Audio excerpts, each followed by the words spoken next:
Osana, kwa majina naitwa Cvilizer. Mimi ni Director Office of the Speaker na mwakilisha Mheshimiwa Speaker. Yangu ni kuwashukuru sana na kushukuru Mheshimiwa kwa sababu kuja na hii activity ni very unique, ni creative, na Mwenyezi Mungu azidi kukulinda, wahudumie wananchi wa Chaani. Tunampenda sana. Wangapi wanampenda sana? Sisi pia tunampenda.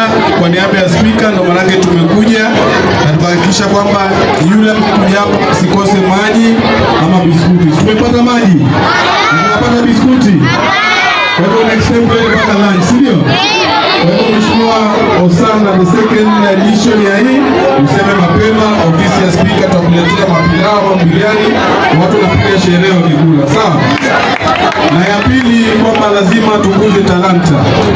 Mimi nimetrive kwa talanta na mimi am so passionate about talent.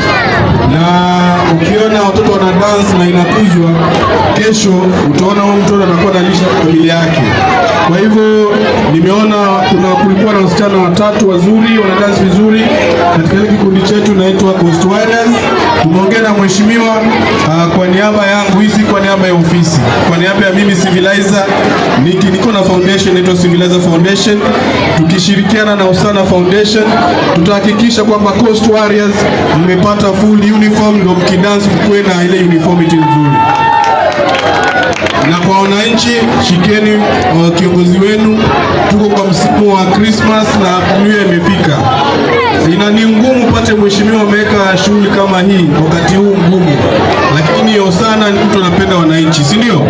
Amewekea shughuli ili watoto wetu wanyolewe, waenjoy na wakirudi shuleni wasafi. Mwenyezi Mungu awalinde na mzidi kumpenda Osana, mshike mkono. Wangapi watamshika Osana mkono? Na unajua mkishika Osana mmeshika Speaker, mkishika Ogutu mmeshika Mheshimiwa Speaker. Anafanya kazi vizuri na viongozi wake 30 waliochaguliwa na wananchi na wale wa nominated pia. Mwenyezi Mungu awabariki, asanteni sana.